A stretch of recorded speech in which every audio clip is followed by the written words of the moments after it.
WhatsApp guys welcome to our channel. അപ്പോൾ അവനോട് പോയി എന്ന് വെച്ചിട്ടുണ്ടെങ്കിൽ അവൻ ജോലിയുടെ ആവശ്യത്തിന് വേണ്ടി പുറത്തോട്ടൊന്ന് പോയേക്കുവാണ്. അപ്പോൾ ഞങ്ങൾ ഇനി വീഡിയോസ് ഇടുന്നത് വെച്ചിട്ടുണ്ടെങ്കിൽ സെപ്പറേറ്റ് ആയിട്ടായിരിക്കും ഞങ്ങൾ വീഡിയോസ് ചെയ്യുന്നത്. അപ്പോൾ എന്തായാലും നമ്മൾ വീഡിയോസ് ഡെഫിനറ്റ് ആയിട്ട് ഇടുക തന്നെ ചെയ്യും. അതോർത്ത് പേടിക്കേണ്ട യാതൊരു പ്രശ്നമില്ല. അപ്പോൾ എന്തായാലും നമ്മൾ ഇന്ന് ചെയ്യാൻ വേണ്ടി പോകുന്നതെന്ന് വെച്ചിട്ടുണ്ടെങ്കിൽ നമ്മൾ ജിമ്മിലെല്ലാം വർക്കൗട്ട് ചെയ്യാറുണ്ട്. നമ്മളെല്ലാവരും സെയിം പാറ്റേണിൽ തന്നെയായിരിക്കും കുറേ നാളായിട്ട് വർക്കൗട്ടുകൾ ചെയ്യുന്നത്. അപ്പോൾ അങ്ങനെ ചെയ്ത് തന്നെ നമ്മുടെ ബോഡി അഡാപ്റ്റ് ആയിട്ട് നമുക്ക് പിന്നെ കൂടുതൽ റിസൾട്ടൊന്നും കിട്ടാത്ത ഒരു അവസ്ഥയിലോട്ട് പോകാറുണ്ട്. അപ്പോൾ അതിന് വേണ്ടിയിട്ടുള്ളൊരു പ്രതിവിധിയാണ് നമ്മളിന്ന് പറഞ്ഞു തരാൻ വേണ്ടി പോകുന്നത്.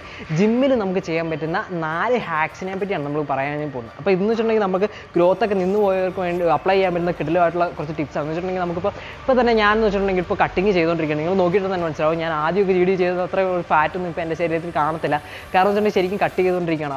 അപ്പോൾ അതൊക്കെ ഞാൻ ചെയ്യാൻ വേണ്ടിയിട്ട് കുറച്ച് ട്രിക്സൊക്കെ ഞാൻ അപ്ലൈ ചെയ്തിട്ടുണ്ട്. എന്ന് വെച്ചിട്ടുണ്ടെങ്കിൽ ട്രൈ സെറ്റ്, സൂപ്പർ സെറ്റ് പോലുള്ള വർക്കൗട്ടുകളൊക്കെ ഞാൻ ഉൾപ്പെടുത്തിയിട്ടുണ്ട്. കൂടുതൽ ഫാറ്റ് പെട്ടെന്ന് ബേൺ ചെയ്യാൻ വേണ്ടിയിട്ട്. ഡെഫിനറ്റ് ആയിട്ടും ന്യൂട്രീഷന് മുഖ്യമായിട്ടുള്ളൊരു കാര്യം തന്നെയാണ്. അപ്പോൾ ഇവിടെ നമ്മൾ പറയാൻ വേണ്ടി പോകുന്ന ഗെയിനിങ്ങിനെ പറ്റിയാണ്. അപ്പോൾ ഗെയിനിങ്ങിൻ്റെ സമയത്ത് നമുക്ക് ചെയ്യാൻ വേണ്ട കുറച്ച് ട്രിക്സിനെ പറ്റിയാണ് നമ്മൾ പറഞ്ഞു തരാൻ വേണ്ടി പോകുന്നത്. അപ്പോൾ ഇതെന്ന് വെച്ചാൽ നിങ്ങൾ അവസാനം വരെ കാണാൻ വേണ്ടി നോക്കുക. വളരെ സിമ്പിൾ ആൻഡ് ഈസി ആയിട്ടുള്ള ട്രിക്സാണ്. പക്ഷേ എന്ന് വെച്ചിട്ടുണ്ടെങ്കിൽ ഡെഫിനറ്റ് ആയിട്ടും 100% റിസൾട്ട് നിങ്ങൾക്ക് കിട്ടും എന്നുള്ളത് നമ്മൾ ഗ്യാരണ്ടിയാണ്. അപ്പോൾ ഒട്ടും താമസിക്കേണ്ട, നേരെ നമുക്ക് നമ്മുടെ വീഡിയോയിലോട്ട് പോകും. ഏതൊരു വർക്കൗട്ടാണെങ്കിലും കറക്റ്റ് ഫോമിൽ നമ്മൾ കുറേ നേരം വർക്കൗട്ട് ചെയ്ത് കഴിയുമ്പോൾ നമ്മൾ ഫെയിലറിലോട്ട് പോകാറുണ്ട്. ഫെയിലറിലോട്ട് പോയി കഴിഞ്ഞിട്ട് പിന്നെ നമുക്ക് വെയിറ്റ് എടുക്കാൻ പറ്റാത്തൊരു കണ്ടീഷൻ ഉണ്ടാകാറുണ്ട്. എക്സാമ്പിളായിട്ട് നമ്മൾ എടുത്ത് നോക്കാറുണ്ട്. ഇപ്പോൾ ഇവിടെ ഞാൻ ബൈസെപ്സിന് വേണ്ടി വർക്കൗട്ട് ചെയ്തുകൊണ്ടിരിക്കുകയാണ്. അപ്പോൾ ഞാനിവിടെ 8 to 12 റെപ്പിറ്റേഷൻസ് കഴിയുമ്പോഴത്തേനും ഞാൻ ഒരുപാട് ടയേർഡായി. അപ്പോൾ അതിനുശേഷം എനിക്ക് കറക്റ്റ് ഫോമിൽ ചെയ്യാൻ പറ്റിക്കൊള്ളണമെന്നില്ല. ഇപ്പോൾ നിങ്ങൾ നോക്കിയാൽ ശ്രദ്ധിച്ചിട്ടുണ്ടെങ്കിൽ നിങ്ങൾക്ക് മനസ്സിലാവും. ഞാൻ എൻ്റെ കൈ എന്ന് വെച്ചിട്ടുണ്ടെങ്കിൽ ഒരുപാട് ഫോമിലല്ല ഞാനിപ്പോൾ ചെയ്യുന്നത്. ചെറുതായിട്ട് ഞാൻ ഫോഴ്സ് ഉപയോഗിച്ചിട്ടാണ് മേലോട്ട് പോകുന്നത്. പക്ഷേ താഴത്തോട്ട് ഇറക്കുന്നുണ്ടോ, നെഗറ്റീവ്സ് ഞാൻ ചെയ്ത് കഴിയുമ്പോഴത്തേനും പതുക്കിയാണ് ഞാൻ താഴത്തോട്ട് ഇറക്കുന്നത്. അപ്പോൾ നമ്മൾ വേറെ വീഡിയോസിനകത്ത് നമ്മൾ പറഞ്ഞിട്ടുള്ളതാണ്, നെഗറ്റീവ്സ് നിങ്ങൾ താഴത്തോട്ട് ഇറക്കി കഴിയുമ്പം നിങ്ങൾ പതുക്കെ പിടിച്ച് വേണം നിങ്ങൾ മസിൽസിനെ ശരിക്കും കോൺസെൻട്രേറ്റ് ചെയ്ത് വേണം താഴത്തോട്ട് ഇറക്കുക എന്നുള്ളത് നമ്മൾ പറഞ്ഞിട്ടുള്ളതാണ്. അപ്പോൾ ഇവിടെ ഈ ഒരു ഹാക്ക് അപ്ലൈ ചെയ്യുന്നത് എന്തിനാണെന്ന് വെച്ചിട്ടുണ്ടെങ്കിൽ നമുക്ക് പിന്നെ പൊക്കാൻ പറ്റാത്തൊരു കണ്ടീഷൻ വന്നിട്ടുണ്ടെങ്കിൽ പോലും നമുക്ക് ഇച്ചിരി ഫോഴ്സ് ഉപയോഗിച്ച് നമ്മൾ ഫോം ഒന്ന് നഷ്ടപ്പെട്ടിട്ടുണ്ടെങ്കിൽ പോലും നമ്മൾ താഴത്തോട്ട് ഇറക്കുന്നത് ഒന്ന് പിടിച്ചാണെന്നുണ്ടെങ്കിൽ നമുക്ക് ശരിക്കും പറഞ്ഞാൽ നല്ല എന്താ പറയേണ്ടത് ഒരു ആക്ടിവേഷൻ നമ്മുടെ കയ്യിലോട്ട് അല്ലെങ്കിൽ ബൈസെപ്സിലോട്ട് അല്ലെങ്കിൽ നമ്മൾ ഏത് വർക്കിംഗ് പാർട്ട്, നമ്മൾ ഏത് പാർട്ടിനാണ് നമ്മൾ വർക്കൗട്ട് ചെയ്യുന്നത് ആ പാർട്ടിലോട്ട് നമുക്ക് കിട്ടും എന്നുള്ളതാണ് പറയാനുള്ളത്. അപ്പോൾ നമ്മൾ ഇവിടെ കാണിച്ചു തരുന്നത് വെച്ചിട്ടുണ്ടെങ്കിൽ ബൈസെപ്സിന് വേണ്ടിയിട്ടുള്ള ഹാമറിൻ്റെ വർക്കൗട്ടാണ് നമ്മളിവിടെ കാണിച്ചു തന്നിട്ടിരിക്കുന്നത്. അപ്പോൾ ഇവിടെ എന്ന് വെച്ചിട്ടുണ്ടെങ്കിൽ കണ്ടോ, ഞാൻ ആദ്യം കറക്റ്റ് ഫോമിലാണ് ചെയ്തുകൊണ്ടിരുന്നത്.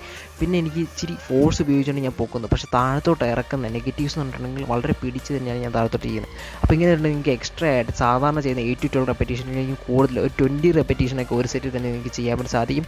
അപ്പോൾ ഇതാണ് നമ്മുടെ ആദ്യത്തെ ഹാക്ക്. നമുക്ക് നെക്സ്റ്റ് ഹാക്കിലോട്ട് പോകാം.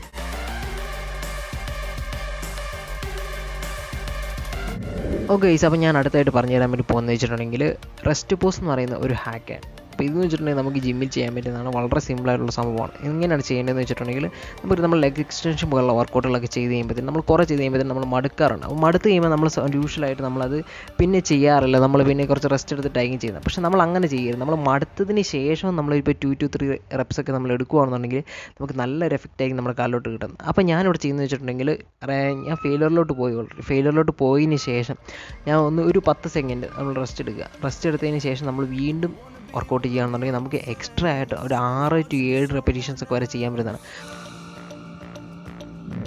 ഓക്കെ, അപ്പോൾ ഹാഫ് റെപ്സ് എന്ന് പറയുന്ന വേറൊരു മെത്തേഡാണ് നമ്മൾ ഇനി പറഞ്ഞു തരാൻ വേണ്ടി പോകുന്നത്. അത് ഇവിടെ നമ്മൾ ചെയ്യുന്ന ലാറ്ററൈസ് എന്ന് പറഞ്ഞ വർക്കൗട്ടാണ്. നോർമലി നമ്മളെല്ലാവരും 8 to 12 റെപ്പിറ്റേഷൻസ് ഒക്കെയാണ് ചെയ്യുന്നത്. 3 സെറ്റൊക്കെ വെച്ചിട്ടാണ് നമ്മൾ ചെയ്യുന്നത്. അപ്പോൾ ഇവിടെ ഏതായാലും നമ്മൾ ഫെയിലിയർ ആയതിന് ശേഷം നമ്മൾ വർക്കൗട്ട് ചെയ്യുന്ന ഏത് രീതിയിലാണെന്നുള്ളത് നമ്മൾ പറഞ്ഞു തരാൻ വേണ്ടി പോകുന്നത്. അതായത് നമ്മൾ 12 റെപ്പിറ്റേഷൻസ് ഒക്കെ കഴിഞ്ഞ് നമ്മൾ ശരിക്കും ഫെയിലിയർ, നമുക്ക് ഇനി റെപ്പിറ്റേഷൻസ് എടുക്കാൻ പറ്റുന്ന കണ്ടീഷനിലായി കഴിഞ്ഞപ്പോഴത്തേനും നിങ്ങൾ നോക്കിയാൽ തന്നെ മനസ്സിലാവും. ഞാൻ ഇനി ചെയ്യാൻ വേണ്ടി പോകുന്നത് വെച്ചിട്ടുണ്ടെങ്കിൽ ഞാൻ ഫുൾ റെപ്പ് ഞാൻ ചെയ്യുന്നില്ല. ഫുൾ ഫോമിലോട്ട് ഞാൻ വരുന്നില്ല. അതുകൊണ്ടോ ഞാൻ ഹാഫ് റെപ്പാണ് ഞാൻ ചെയ്യുന്നത്. ഫുൾ റെപ്പിലോട്ട് ഞാൻ പോകുന്നില്ല. അപ്പോൾ ഇങ്ങനെ ചെയ്തിട്ടുണ്ടെങ്കിൽ ഗുണം കിട്ടുമെന്ന് ചോദിച്ചിട്ടുണ്ടെങ്കിൽ ഡെഫിനറ്റ് ആയിട്ടും കിട്ടും. കാരണം എന്ന് വെച്ചിട്ടുണ്ടെങ്കിൽ നമ്മളിവിടെ കൂടുതൽ ബേൺ ചെയ്തുകൊണ്ടിരിക്കുകയാണ് നമ്മുടെ മസിൽസിന്. അപ്പോൾ ഇത് നിങ്ങളൊന്ന് ട്രൈ ചെയ്ത് നോക്കാം. അപ്പോൾ നിങ്ങൾ പലയിടത്തും കേട്ടിട്ടുണ്ടായിരിക്കും സൂപ്പർ സെറ്റ് എന്ന് പറഞ്ഞുകൊണ്ട്.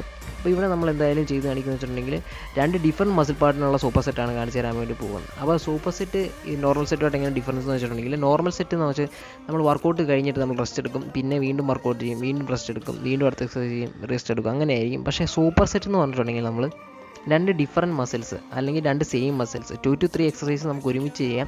ഇൻ ബിറ്റ്വീൻ നമ്മൾ റെസ്റ്റ് എടുക്കുന്നില്ല. ഇപ്പോൾ ഇവിടെ ഞാൻ ആദ്യം തന്നെ കാണിച്ചു തന്നു. ഞാൻ ആദ്യം ചെസ്റ്റിന് വർക്കൗട്ടാണ് ചെയ്തതെങ്കിൽ ഞാൻ രണ്ടാമത് റെസ്റ്റ് എടുക്കാതെ തന്നെ പോയി ഞാൻ ട്രൈസെപ്സിന് പിന്നെ വർക്കൗട്ട് ചെയ്യുകയാണ്. അപ്പം ആ റെപ്പിറ്റേഷനിൽ ഒരു മാറ്റമില്ല. ഞാൻ 8 റെപ്പിറ്റേഷനാണ് ചെസ്റ്റിന് ചെയ്യുമെങ്കിൽ 8 റെപ്പിറ്റേഷൻ തന്നെ ഞാനിവിടെ ട്രൈസെപ്സിന് ചെയ്തു. അപ്പോൾ അതുപോലെ തന്നെ നമുക്ക് വേറെയുള്ള മസിൽ പാർട്സിന് ചെയ്യാമെന്നാണ്. ഞാനൊരു ഡിഫറെൻറ്റ് മസിൽ പാർട്സിന് ചെയ്ത് കാണിക്കുന്നുള്ളൂ. സെയിം മസിൽ പാർട്ടിനും ചെയ്യുന്നവരുണ്ട്. 2 ഡിഫറെൻറ്റ് എക്സസൈസ് എടുത്തിട്ട് റെസ്റ്റ് ഇല്ലാതെ ചെയ്യുന്നവരുണ്ട്. അപ്പോൾ ഇവിടെ എന്ന് വെച്ചിട്ടുണ്ടെങ്കിൽ നമ്മളിങ്ങനെ സൂപ്പർ സെറ്റ് ചെയ്ത് കഴിയുമ്പോൾ എങ്ങനെയാണ് സംഭവിക്കുന്നത് എന്ന് വെച്ചിട്ടുണ്ടെങ്കിൽ നമുക്ക് കൂടുതൽ എന്താ പറയേണ്ടത്, കൂടുതൽ ബേണിങ്, കൂടുതൽ ആക്ടിവേഷൻ എല്ലാം അങ്ങോട്ട് പോകുന്നു ഡെഫിനറ്റ് ആയിട്ട് ചെയ്യും. അങ്ങനെ കൂടുതൽ ബ്ലഡ് സപ്ലൈ നമുക്ക് അങ്ങോട്ട് കിട്ടും, കൂടുതൽ അമിനോ ആസിഡ് അങ്ങോട്ട് ന്യൂട്രീഷൻ കൂടുതൽ ചെല്ലും. അപ്പം അങ്ങനെ ചെല്ലുന്നതുകൊണ്ട് തന്നെ കൂടുതൽ മസിൽ ഗ്രോത്ത് നമുക്ക് ഉണ്ടാകുകയും ചെയ്യും.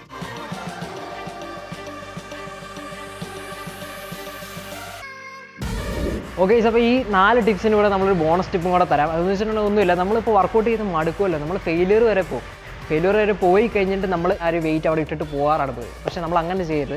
ഫെയിലിയർ ആയി കഴിയുമ്പോൾ നമ്മൾ ആരെങ്കിലും വിളിക്കുക, സപ്പോർട്ടിന് വേണ്ടി വിളിച്ചതിന് ശേഷം നമ്മൾ മാക്സിമം പവർ ഉപയോഗിച്ചുകൊണ്ട് തന്നെ നമ്മൾ വർക്കൗട്ട് ചെയ്യും. വർക്കൗട്ട് ചെയ്യാൻ നേരത്തെ ശ്രദ്ധിക്കേണ്ട കാരണം വെച്ചാൽ നിങ്ങൾക്ക് വെയിറ്റ് എടുക്കുവാണെങ്കിൽ തന്നെ ഇപ്പോൾ ഇതുണ്ടോ, ഡമ്പൽ എടുത്തിട്ട് നമ്മൾ ജസ്റ്റ് മേളിലോട്ട് കയറ്റാൻ വേണ്ടിയിട്ടാണ് നമുക്ക് പാടുക. അപ്പോൾ അതിന് വേണ്ടിയിട്ട് അവർ സപ്പോർട്ടേഴ്സിനെ യൂസ് ചെയ്യുക, അത് കഴിഞ്ഞ് പതുക്കെ താഴത്തോട്ട് പോവുക. അപ്പോൾ ഇതെന്ന് വെച്ചിട്ടുണ്ടെങ്കിൽ നമുക്കിപ്പോൾ ഒരു സപ്പോർട്ടർ ഇല്ലെങ്കിൽ പോലും ഇങ്ങനെ ഡംബൽസ് ഒക്കെ യൂസ് ചെയ്യുകയാണെന്നുണ്ടെങ്കിൽ നമുക്കിതുണ്ടോ, ഇപ്പോൾ മേളിലോട്ട് പോകാൻ നേരത്തെ ഇതുണ്ടോ, ഈ കൈ ഉപയോഗിച്ചിട്ട് എനിക്ക് സപ്പോർട്ട് ചെയ്യാൻ പറ്റും. അത് കഴിഞ്ഞ് നമ്മൾ താഴത്തോട്ട് പോകുന്ന നേരത്തെ വെച്ചിട്ടുണ്ടെങ്കിൽ പക്ഷേ ഈ കൈ എടുക്കണം, ഈ കൈ എടുത്ത് കഴിഞ്ഞിട്ട് പതുക്കെ താഴത്തോട്ട് പോവുക. അപ്പോൾ ഇങ്ങനെ ചെയ്തിട്ടുണ്ടെങ്കിൽ അവസാനത്തെ നിമിഷങ്ങൾ ഫെയിലിയറിന് ശേഷം നമ്മളിങ്ങനെ ചെയ്യുന്ന അവസാനത്തെ കുറച്ച് 2-3 റെപ്സൊക്കെ ആയിരിക്കും നമുക്ക് കൂടുതൽ എഫക്ട്സ് തരുന്നത്. അപ്പോൾ നമ്മൾ ലാസ്റ്റ് പറഞ്ഞുള്ള എല്ലാ ടിപ്സും വളരെ എഫക്റ്റീവാണ്. അപ്പോൾ ഈ ഒരു ടിപ്പും കൂടെ നിങ്ങൾ ഉൾപ്പെടുത്തുകയാണെന്നുണ്ടെങ്കിൽ നല്ല റിസൾട്ട് നിങ്ങൾക്ക് കിട്ടുന്നതായിരിക്കും. ഓക്കെ, അപ്പോൾ ഇതായിരുന്നു നമ്മുടെ വീഡിയോ. ഈ വീഡിയോ നിങ്ങൾക്ക് ഇഷ്ടപ്പെടുന്നതായിരുന്നു. ഡെഫിനറ്റായി ലൈക്ക് ചെയ്യുക, നമ്മുടെ ചാനൽ സബ്സ്ക്രൈബ് ചെയ്യുക. അതുപോലെ തന്നെ അഭിപ്രായ നിർദ്ദേശങ്ങളൊക്കെ താഴെ കമന്റ് ബോക്സിൽ ആഡ് ചെയ്യാവുന്നതാണ്. അതുപോലെ നമ്മുടെ ഇൻസ്റ്റാഗ്രാം അക്കൗണ്ട് താഴെ കൊടുത്തിട്ടുണ്ട്. ഡെഫിനറ്റായിട്ട് നിങ്ങൾ കയറി നിങ്ങൾ ഫോട്ടോസൊക്കെ കാണാം. അതുപോലെ തന്നെ നിങ്ങൾക്ക് എന്തെങ്കിലും ഡൗട്ട്സ് ഉണ്ടെങ്കിലും നിങ്ങൾക്ക് മെസ്സേജ് ചെയ്ത് ചോദിക്കാവുന്നതാണ്. അപ്പം മറ്റൊരു കിടിലൻ വീഡിയോ ആയിട്ട് നമുക്ക് കാണാം. ബൈ.